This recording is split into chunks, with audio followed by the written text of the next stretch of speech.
Hola a todos, soy Cintia y hoy os voy a hablar de los libros que llevo leídos hasta el momento, desde que empezó el año hasta hoy, que bueno, es 31 de marzo, realmente lo voy a hacer un poco trimestral, ¿no? De lo que he leído en enero, febrero y marzo. Como hoy no creo que termine ninguno de los libros que me estoy leyendo ahora mismo, pues puedo hacer el vídeo porque sé que este trimestre no voy a leer más libros. Pero bueno, vayamos al asunto. ¡Ay, Dios mío! He leído 16 libros. Bueno, aquí solamente hay 15. Uno es en PDF y que tener en cuenta que también he leído muchos fragmentos de otras obras que nos han mandado en clase. O sea, realmente de todos estos libros hay muy pocos que haya leído por ocio, la mayoría son todos o para clase, porque estudio literatura general y comparada, para quien no lo sepa. Y también muchos los he leído para los vídeos de la EBAU que estoy haciendo, que si estudiáis segundo de bachillerato y necesitáis ayuda con las lecturas de la EBAU, tengo una serie de vídeos en la que explico cada lectura con un esquema general que sirve para todas, entonces si queréis chequearlos, maravilloso. Me voy a estar ayudando de mi Reading Journal, así que bonito, de Notebook Therapy, súper bonito, que es donde apunto pues las notas que le doy a los libros, en qué orden los he leído y tal. Antes de nada decir que es mi opinión personal, o sea, no estoy en ningún momento buscando faltar al respeto a nadie. Si digo que un libro no me gusta, simplemente mi opinión, soy muy consciente de que puede que haya otra persona a la que le encante, entonces por eso no me gusta tampoco darle mala nota a los libros, ni tampoco hacer publicidad negativa porque me parece que no sirve de nada. O sea, esparcir la negatividad de lo que yo pienso por ahí no tiene mucho sentido, siendo que a otras personas es muy posible que les guste y tampoco quiero como disuadir a nadie de que no lea algo porque a mí no me haya gustado, ¿sabes? Entonces, bueno, dicho esto, vamos al asunto. Voy a hacer un recuento porque verdaderamente de estos libros no sé cuántos he leído para clase, cuántos para el EBAU y cuántos por ocio. Para clase he leído 9 de 16. Para el EBAU, no porque la vaya a hacer yo, sino para los vídeos que estoy haciendo en YouTube, he leído 4 libros de 16, lo que nos deja 9, 4, 13... 3 libros que he leído por ocio. Y hace mucho que no leo uno de ellos por ocio, así que bueno, vamos. Vamos a por ello, vamos a por ello. A ver, el primer libro que leí fue la relectura, porque ya lo había leído, cuatripasado, de La belleza del marido de Anne Carson. Vamos a ver. Este libro yo le doy un 6 de nota porque el concepto me gusta mucho. O sea, es como un poco... Es que es difícil, ¿vale? Porque lo leí para la asignatura de Teoría de los Géneros Literarios precisamente porque no se sabe muy bien en qué género literario encasillar este libro. Normalmente se le suele encasillar como poesía, pero el subtítulo que tiene es un ensayo narrativo en 29 tangos, lo que incluye también los géneros ensayísticos, narrativos y los musicales. Entonces, es muy ecléctico el libro, tiene un poquito de todo. El concepto me gusta mucho porque es como narrar o contar de alguna forma la historia de un matrimonio que se está desmoronando y que al final se rompe, no os estoy haciendo spoilers de lo que va el libro, de una forma como muy creativa. ¿Qué pasa? Que esa forma creativa es difícil de entender para mí, por lo menos. Entonces, a mí las cosas que no suelo entender es muy difícil que me gusten. Me gusta mucho, como digo, el concepto, la idea del libro, lo que pasa es que la ejecución no es mi favorita, pero bueno, aquí está, un 6. El siguiente libro que he leído es Cometas en el cielo de Khaled Hosseini, que yo ya había leído Mil soles espléndidos y me encantó, o sea, me parece una maravilla, lo leí hace un par de años, tengo que releerlo porque me gustó mucho la historia y yo creo que ahora le podría sacar como otro significado, bueno, no otro significado, pero como que le podría sacar más jugo y para revisar también si me había gustado el estilo, porque en este libro la verdad es que el estilo me ha costado un poco, no es que me haya costado, pero porque es bastante sencillo, pero como que me ha gustado un poco menos, se me ha hecho un pelín más de bola, pero bueno, le he dado un 8, porque la historia en sí me parece que está muy guay, es una tragedia, pero la historia me parece que está chula. Pero la ejecución no lo sé, pero bueno, un 8, o sea, no tiene mala nota, me ha gustado. Lloré, pensaba que iba a llorar más porque con Mis soles espléndidos estaba llantina tras llantina tras llantina, pero este lloré solamente al final. Así que bueno, algo es algo. Es un libro muy bonito que te plantea conceptos y debates sobre la amistad, el amor, la lealtad y todo eso que me parece muy chulo. Como iba diciendo, todo lo que no lloré con el libro anterior, lo lloré con este, que es It Ends With Us de Colin Hoover o Rompiendo el Círculo en español. Yo lo leí en inglés porque llamadme puritana, pero a mí me gusta leerlas. Si conozco el idioma, me gusta leerlo en versión original.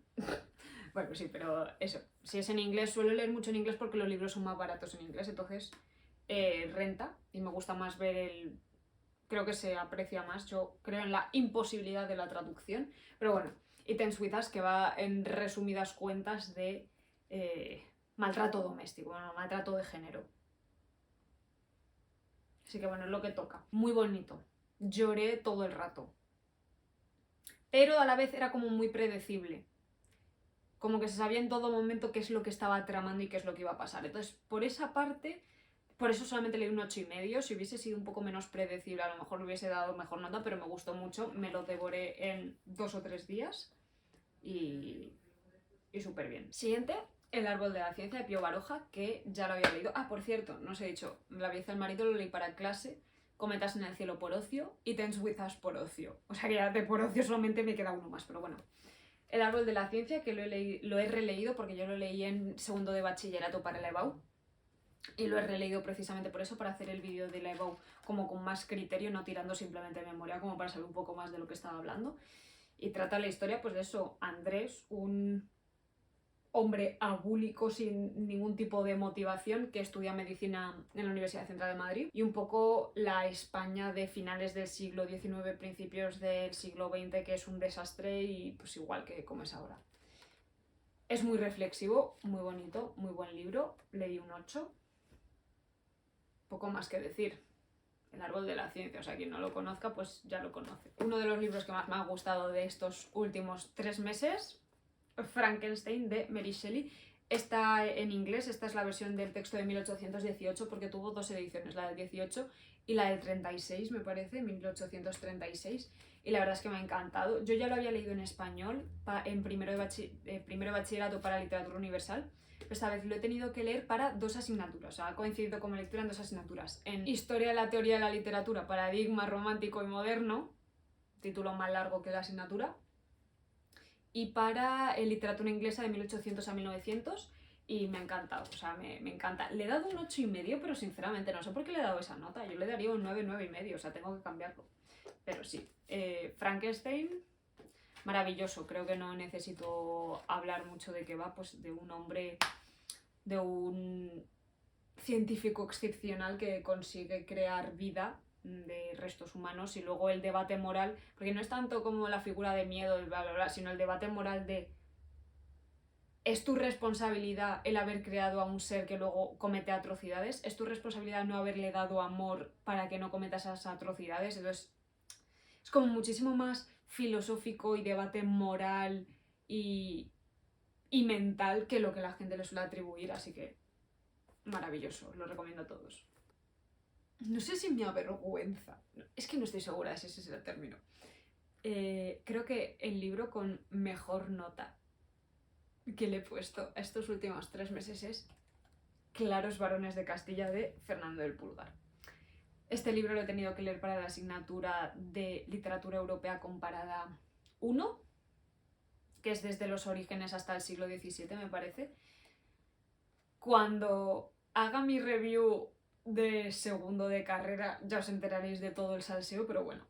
Yo esperaba que no me iba a gustar nada, la verdad es que me ha gustado un montón. Es como una colección de biografías de personajes del siglo XIV y XV en España. Sí, juraría que es del XIV y XV, como Juan II, Enrique IV, me parece, sí, Enrique IV, los reyes católicos, sobre todo de figuras masculinas, aunque está dedicado a la reina Isabel la Católica. Y como aquí aparece el Marqués de Santillana, también se hace una biografía del Marqués de Santillana. Y es que, a ver, es muy repetitivo porque serán como unas 30 biografías, no me acuerdo exactamente el número. Son muchas biografías y todas están contadas de la misma forma y tienen un poco el mismo contenido porque son hombres, tanto de letras como de armas, o clérigos, o señores, obispos, etc. Entonces realmente es un poco todo lo mismo, es muy repetitivo, pero la forma en la que lo cuenta me hace mucha gracia, sobre todo en las descripciones físicas, como cuando, por ejemplo, dice que una persona es ojijunta o que tiene la nariz un poco luenga o que era proporcionado en sus extremidades, y pues no sé, me ha hecho mucha gracia. Me ha gustado mucho el concepto y sobre todo la forma de contarlo. Y para ser un libro del siglo XIV, o del XV. Sí, creo que la primera edición es del siglo XV-XVI, porque también está dedicado a Isabel la Católica. Así que maravilloso, me gusta un montón, un 9,5. Seguimos con Pedro Páramo de Juan Rulfo en esta edición de Telefónica, al parecer Biblioteca El Mundo. Bueno, no sé cómo definir este libro. Es muy... O sea, tiene una vibe como súper concreta, en plan México, mala.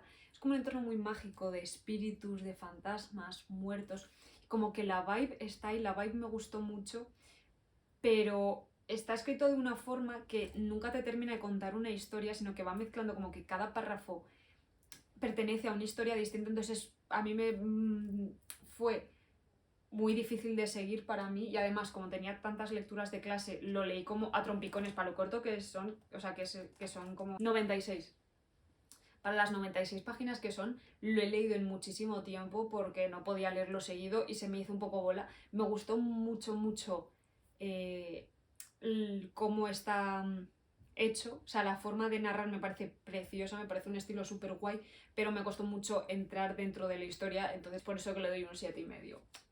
Pero me recuerda mucho a la vibe de Isabel Allende con La Casa de los Espíritus, así que si os ha gustado ese libro a lo mejor podría gustaros este.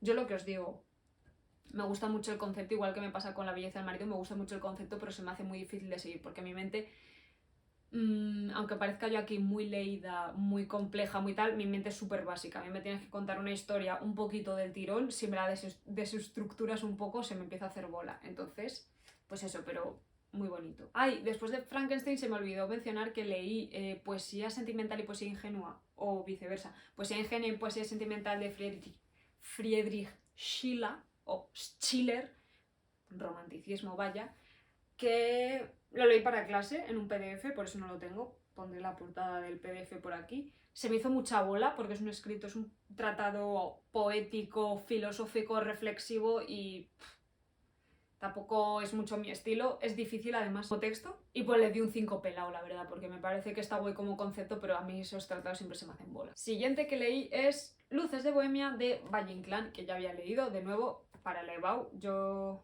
Bueno, Luces de Bohemia lo leí en cuarto de la ESO, pero esta vez lo he releído para el vídeo de la EBAU. La primera vez que lo leí en cuarto de la ESO no entendí nada, o sea, tuve que ver la obra de teatro mientras leía el texto porque si no, no me enteraba, y esta vez me ha gustado mucho más, lo he comprendido mucho mejor. El estilo sigue siendo difícil, es como muy críptico, pero está muy guay, y pues es un clásico, no, como siempre no puedo venderos un clásico, ya está vendido, se vende solo.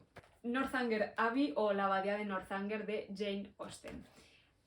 Este es que de los que he leído de Jane Austen, perdón, creo que no he dicho Luces de Bohemia, un 8. Como decía, Northanger Abbey o La abadía de Northanger de Jane Austen, que me ha encantado, o sea, me ha maravillado, me parece súper chulo el libro, el concepto. Va de la historia de Catherine Morland. O sea, es que os estoy contando las historias como súper arbitrariamente, porque hay algunas en las que os explico y otras en las que no, pero bueno. Esto va de es una parodia de la novela gótica y un poco del principio del romanticismo. Entonces, trata de Catherine Morland, que es una mujer que ha leído muchas novelas góticas, muchos libros, y es un poco como el Quijote con enaguas, que es una frase que dice mi profesora como 6 veces por clase, pero bueno. La tuve que leer para la asignatura de paradigma romántico y moderno. Me ha encantado. De Jane Austen yo he leído Sentido y Sensibilidad, Orgullo y Prejuicio, Emma y Northanger Abbey. Este es mi favorito. Después Emma, después Sentido y Sensibilidad y después Orgullo y Prejuicio. Aunque debería releerlos porque hace mucho que no los leo y no me acuerdo muy bien de todos. Pero eso, va un poco de... Es que estoy súper dispersa, es como que cuento todo cuando me da la gana. Northanger Abbey va de Catherine Morland, que es una mujer como el Quijote femenino, que ha leído muchas novelas góticas, vaya, y se cree que está en una. Entonces empieza los ruidos que escucha, es como lo sobrenatural para ella, pero al ser una parodia a la novela gótica es como que siempre se acaba explicando realmente lo que a ella le parece paranormal como algo que es completamente normal. Entonces eso, es la novela, es muy cortita, tiene 184 páginas, aunque le parezca corto, pues es corto. Comparado con sus otras novelas que son mucho más gordas, pues sí. Y le he dado un 9,5 porque también me ha encantado. Y eso de Jane Austen, mi favorita, es una novela más distinta, no tanto del matrimonio, de la amistad femenina, que también incluye ese componente, pero de una forma mucho más original. Entonces, me ha gustado mucho. El siguiente libro que he leído es El mercader de Venecia, de Shakespeare. Tampoco... O sea, como gustéis, no lo he leído solo la parte del mercader de Venecia. Le he dado un 6. Es que Shakespeare, como concepto, cosas, me gusta mucho, pero luego realmente cuando me pongo a leerlo se me hace bola. Entonces, a ver, también he leído Julio César, Hamlet, también Hamlet me gustó mucho, pero eso, Shakespeare como concepto, pero luego hay que centrarse mucho para leerlo. Y El mercader de Venecia va de un mercader judío que no sabría explicar de qué va, sinceramente. Lo he leído para clase de literatura europea comparada. Es un mercader judío y luego un poco una disputa con una princesa que se llama Porcia. No sé. Disputa, no sé. El mercader de Venecia. Ya está, un 6. Proseguimos con Soldados de Salamina de Javier Cercas. También lo he leído para el EBAU, lo leí en segundo de bachillerato. En segundo de bachillerato cuando leí se me hizo muchísima bola porque este libro tiene una cosa que a mí no me gusta.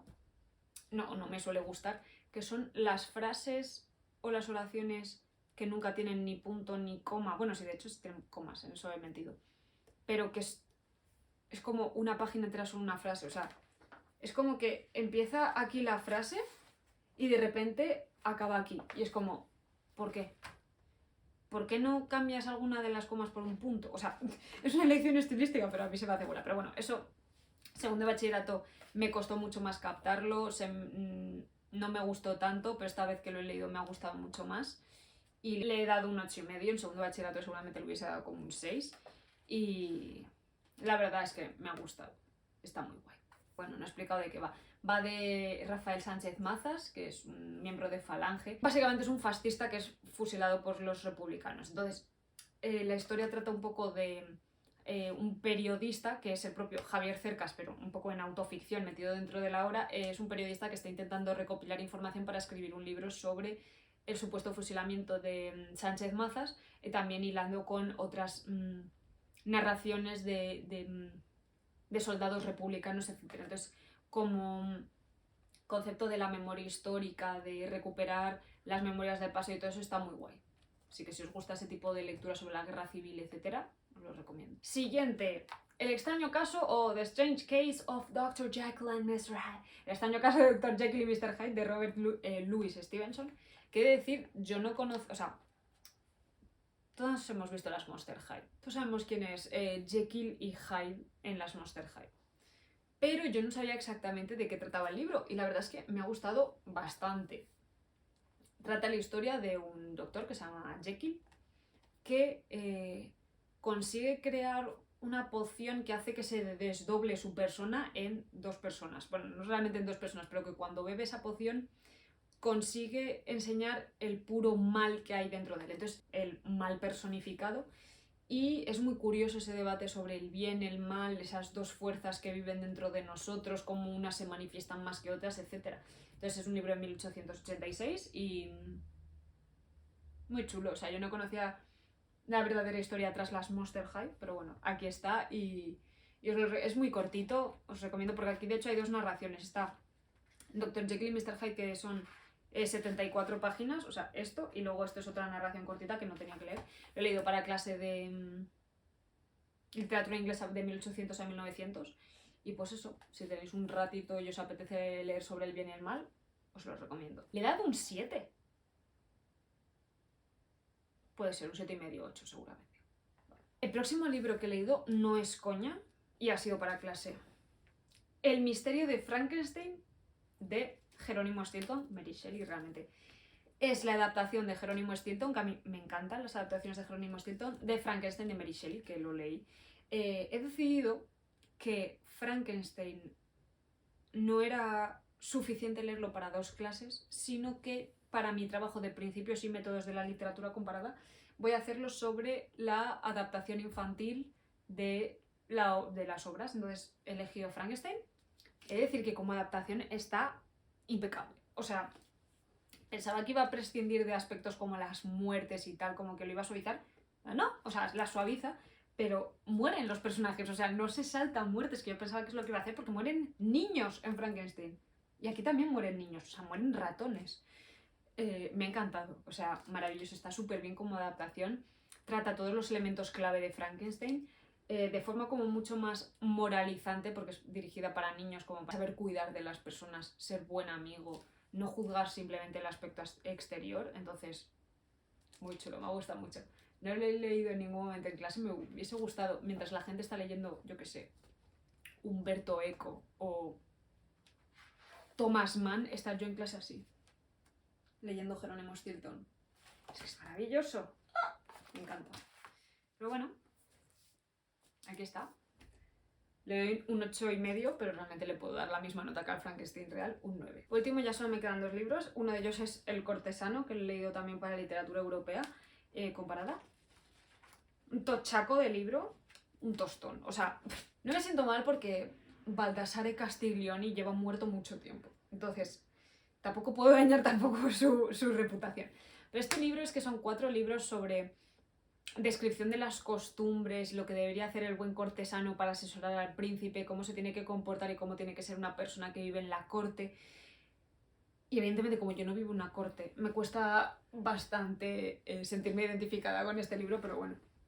De los 4 libros, realmente el que mejor está para mí es el primero. Podría haberse quedado solamente el primer libro y luego el libro en el que habla de cómo debería ser la dama o la cortesana, ese también me parece muy interesante, y luego la parte en la que hablan de amor también. O sea que de las 450 páginas que tiene, realmente se podría haber quedado con 150, 200 y hubiese estado igual de bien el libro. O sea, me sobra mucho, es como muy repetitivo, mucho relleno. Pero bueno, es interesante para ver sobre todo el ambiente, ¿no?, que había en la corte en aquella época, siglo XV, me parece, siglo XV y XVI. Podrían habernos mandado leer perfectamente uno o 1,5, 2 y nos hubiésemos quedado con la copla, no hacía falta tanta repetición, pero bueno, aquí está. Por último, va a ser un final súper anticlimático porque es un libro que podría haber no leído perfectamente. La buena suerte de Rosa Montero, que lo he leído también para la EBAU. No sé por qué han mandado leer este libro para la EBAU, he de decir, porque vale, hay un componente neonazi, pero no sé, yo me imagino que los libros que suelen mandar contemporáneos para la EBAU tienen más que ver con la memoria histórica, con a lo mejor los restos que ha dejado la guerra civil en nuestra sociedad, pero este no tenía absolutamente nada que ver, entonces no he entendido muy bien. Se me hizo un poquito pesado. Ah, bueno, del cortesano no he hecho un 5,5 y este libro le doy un 7. Me siento mal porque es que no me gusta criticar libros, pero es que no realmente... no me ha aportado nada tampoco, porque todos los libros yo creo que te aportan algo para bien o para mal. Este libro, pues, está bien. O sea, se hace un poco lento, yo creo, porque realmente hasta como esta parte no llegan al meollo del asunto, como que al principio podría estar más recortado. Pero bueno, está guay. O sea, tampoco... Podría no haberlo leído, sí, pero lo he leído para un vídeo de Levo que ya saldrá, para el que yo creo que voy a necesitar ayuda porque realmente no sabía resumir el argumento de este libro. Pero bueno, tiene una reflexión muy chula sobre tener un hijo psicópata. Es un poquito spoiler, pero bueno. Una reflexión muy buena de qué haces cuando tu hijo es un monstruo. Que le quieres incondicionalmente porque es tu hijo, no le quieres, le ayudas, no le ayudas, ¿qué haces? Entonces, esa es una reflexión que sí que me ha gustado y que me llevo de este libro. Y ya está. La buena suerte de Rosa Montero, un 7. Y hasta aquí el vídeo de hoy. Espero que os haya gustado. Si queréis ver más vídeos, más cosas de contenido de libros, de asociar ideas que no tienen asociación entre sí, todo lo que son libros, literatura, estudios, hauls de libros, cosas de la EBO, como ya os he mencionado antes, podéis seguirme. Suscribíos, dale a la campanita, esas cosas que se dicen, comentadme, que me gusta mucho cuando me comentáis, dale a like. Si queréis más contenido en formato más digerible, más cortito, podéis seguirme en Instagram, cintaeducos_, y nos vemos en el siguiente. Chao.